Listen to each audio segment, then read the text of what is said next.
A Colorado boy only 14 years old when he shoots and kills a mother after a minor fender bender. Ma'am, I'm gonna cut your seatbelt, okay? I'm Officer Lepper with the Denver Police Department, okay? Just hours after shooting her in cold blood, he cries to his own mother at the police station. I'm sorry, Mom. Stop. Today's case takes us to Denver, Colorado, where on February 20th, 2021, 32-year-old Pamela Cabriales was on her way home from dinner with a friend. According to local TV station KUSA, Pamela's family says she was extremely giving, passionate, and loving. They describe her as a social butterfly who was always there if you needed her. Pamela worked as a real estate agent, and she was also a mother to her 6-year-old son, Leo. Champagne, no? This part does. Yeah. Hope you enjoy it. In pictures and in videos, Pamela seems happy and full of life. But all of that changed 4 years ago this month. Pamela was behind the wheel of her Range Rover, driving along Interstate 25 that goes right through Denver. When she stopped at a red light at an intersection of I-25 and Colfax, shots rang out. We now know the person shooting was then 14-year-old Remi Cordova. Cordova was in the passenger seat of another car that was driven by this guy named Nishan Johnson. Cordova had thought that the car had been tapped by Pamela's in a small fender bender, and according to court docs, he said, quote, "Can I bust on them?" Johnson then replied, "Do what you gotta do, that's on you." According to KUSA, Cordova got out of the car with an AR-15 and fired 15 to 20 shots into Pamela's Range Rover. Witnesses on the scene say at first they didn't even know what was happening. Then I heard pop, pop, pop, pop, pop, and at first it didn't register what was happening until the cars in the 2 lanes next to me started going, and then I realized I said, "Oh shit, something's happening," and I ducked down, and several more happened. And I pulled next to the car, barely got a glance. It looked as though the window was either rolled down or shot out, but I believe that the window was out. I didn't look at the windshield or see inside the vehicle. And then the car that was in front of them sped off. I went behind them, but pretty far back because they went pretty quickly, and got off on Federal. So they went straight and I got off on Federal, and I didn't obviously see what occurred because the car was obstructing my view. So I didn't know at the time if the shots came from the car in front or inside the vehicle, but that's what I saw. Okay. That's Jaden Aarons, who was driving home from an appointment at the time of the shooting. You said you heard multiple pops. You went pop, pop, pop, Yeah. pop. How many of those do you think you heard the first time?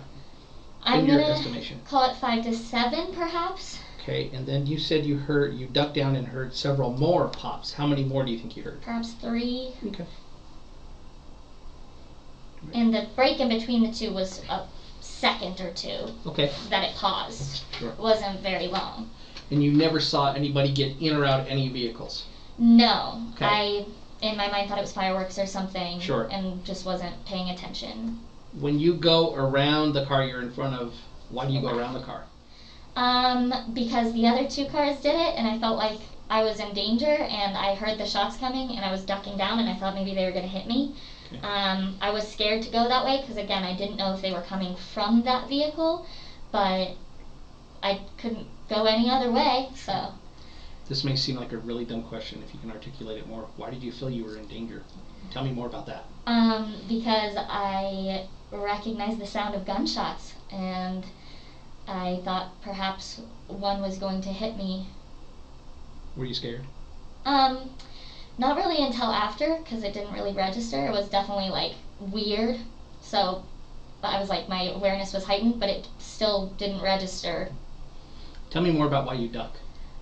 Because I thought I was going to get shot. Okay. All right, I know you're multitasking when you're watching our videos, and if you're out running errands, witnesses too, like Alex Martinez, who was driving home from a soccer game. When he got out, he had his hoodie on, and he turned to face towards north, and all I see is the side of his forehead, so literally right here. Okay.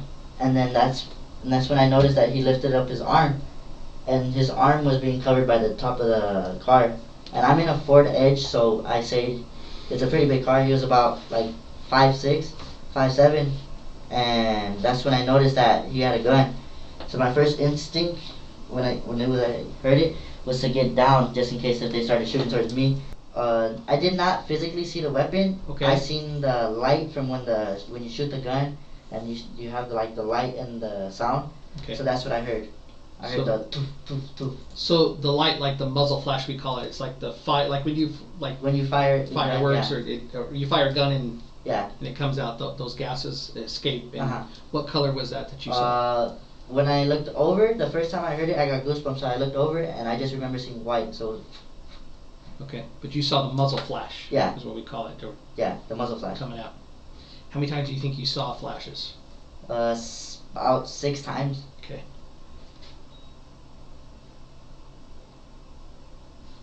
Did you hear the person that got out from the right front passenger seat of that car? Did you hear him say anything? No. Did you hear them yell anything? No, not really. I didn't hear anything at all because my music I had my music loud because I'm a big fan of music, and I had my music going, and then that's when I heard the first gunshot go off, and I look over, and then I just see the light, like the white, whatever you guys call it, and then that's when I got goosebumps on my arm because I just knew that. But when I was driving away, I noticed one in the rear mirror poke his head out, like look back.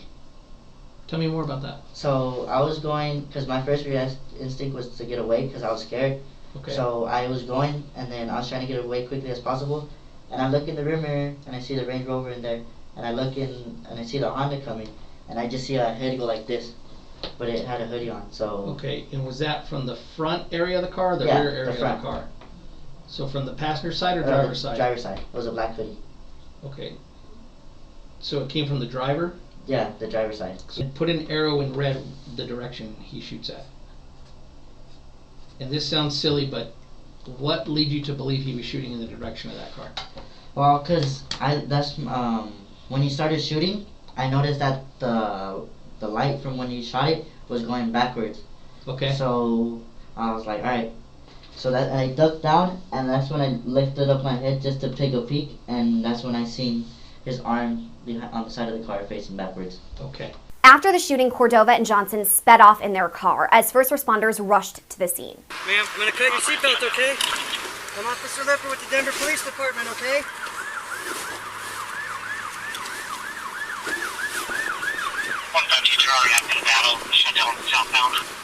Here's the scene from another perspective.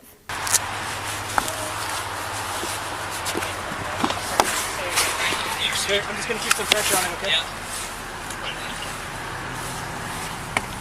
Hey, she took quite a few about 4 or 5 rounds to the face. It's just she the only victim? She's the only victim. She's not really bleeding. Let me see if I can find ID in her purse. Yeah. I don't know how you want to do this. You want to put the seat back so we can get to her? Hey, Scott, hold that seat. It's not going. Is there anything behind the seat? No. Call electric.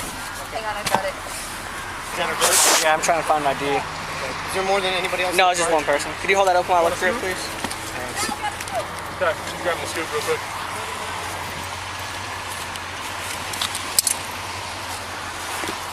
Check in this pocket. 160, yeah. We got 7 gunshots to the front and 3 hits to the right. Nothing.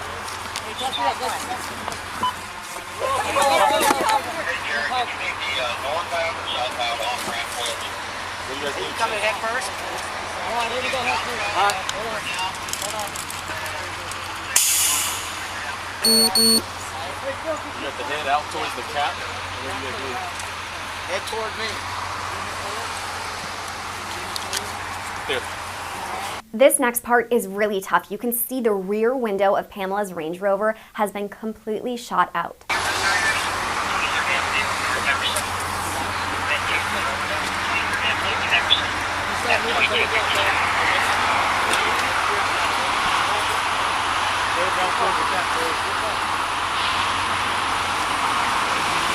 I counted 8 shots. 8? Yeah, there's one right above the left windshield wiper. So that's 2 out of, like right there. License plate, that's probably hers. That's the same one as on the back. Okay, that's probably hers. Another angle shows Pamela being loaded into an ambulance. Now, we won't show that part because it is graphic, but here are the moments leading up to it. Nothing. Hey, Jared, did you need the northbound or southbound off-ramp closed? Coming head first. Let's do southbound for now. Hopefully everybody going north will figure it out. Copy, 107. We'll get a couple of these. I'm going to take a couple fires. You guys need an extra set of hands for anything? Yes. Just say when. 160 out of the DHMC1. We're going to have one coming down and 163 Baker's going to follow. Yep, are you ready? Do you know how this happened? No, other than somebody called in and said gunshots fired between two cars. I wasn't able to get a description of the other vehicle. Okay, here she comes. Even though Pamela was rushed to the hospital, she died several days later. Meanwhile, investigators were still working to track down the suspects involved in her shooting. The next day, a Denver police officer spotted a car wanted from a separate incident. There had been this gang shooting at a McDonald's where multiple shots were fired. And at the time, the cop didn't realize this car was also involved in Pamela's shooting. But they did know the people inside needed to be questioned. This led to a small chase, and it's something Nishan Johnson talked about during his police interview. We're driving. When we get to the light, police was on side. They get to the side, the back of us. They get behind us. I take a right, they drive.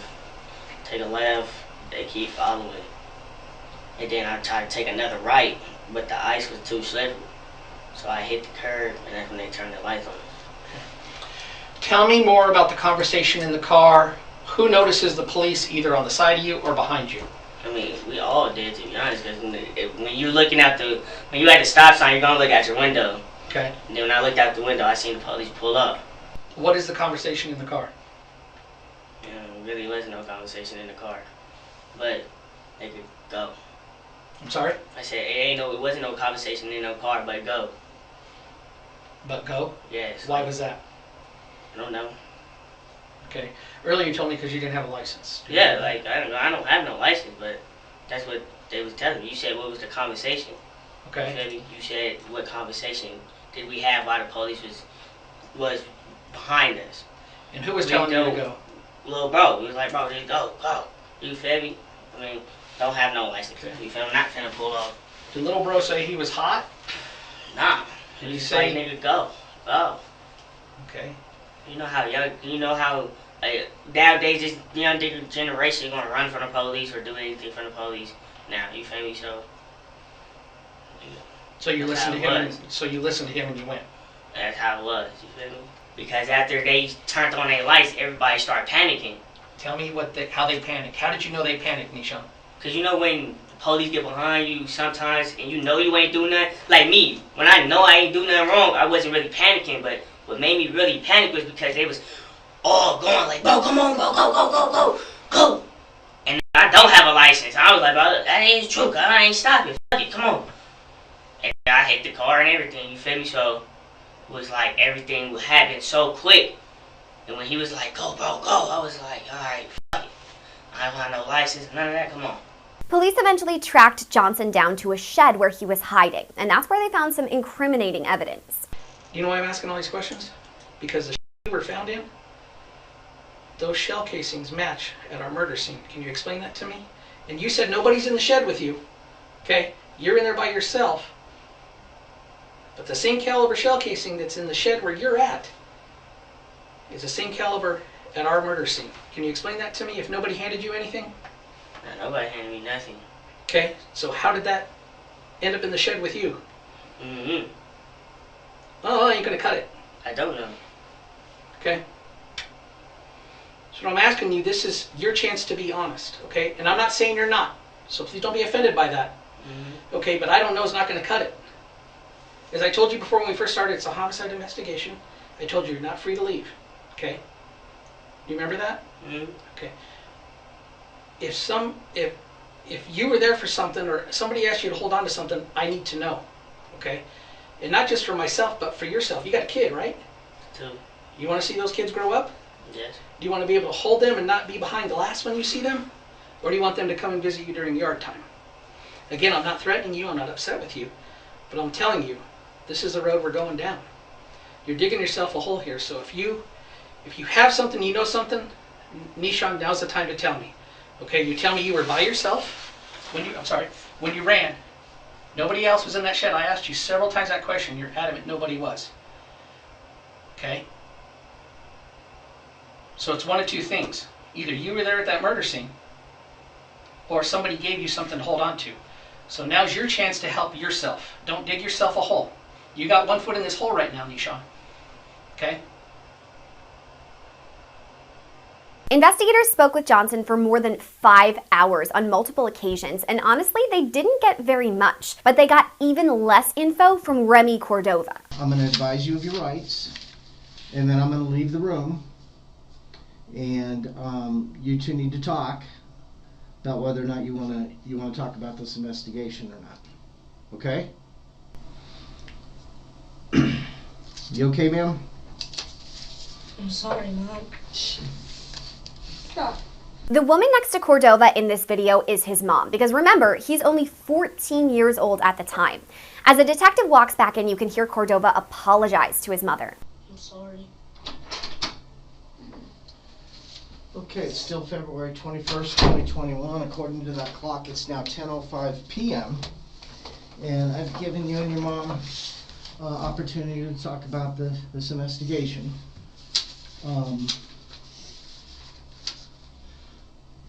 Let me ask you, did you understand the rights as they have been explained to you? Yes, sir.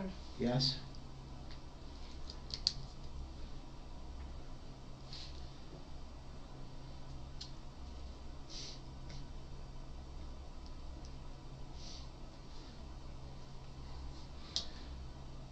Do you have any conflict with your mom that would prevent her from providing you with guidance and advice about your rights?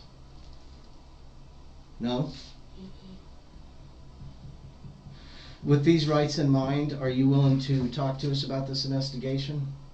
No, sir. No? No. But even though Cordova didn't talk, investigators already knew a bit about him because he had a juvenile criminal record and was on police's radar as a gang member. Prosecutors later said that Cordova's motivation in Pamela's murder was to rise up the ranks in this gang world. Cordova's case eventually moved from juvenile court to district court because of the severity of the crime. He was charged as an adult with first-degree murder and first-degree attempted murder. That second charge was added because another driver had been in the line of fire when Cordova had fired the shots. Now, that person was not injured, so the charge became attempted murder. In November of last year, Cordova was found guilty. He's since been sentenced to life in prison with a possibility of parole in 40 years. Nishan Johnson has also been convicted for his involvement in the case. In June 2023, he was sentenced to 35 years in prison. As for Pamela, her family says her memory lives on through her son Leo. A GoFundMe page set up for Leo's college fund has already raised nearly $70,000. Reporting for Law&Crime, I'm Gillespie.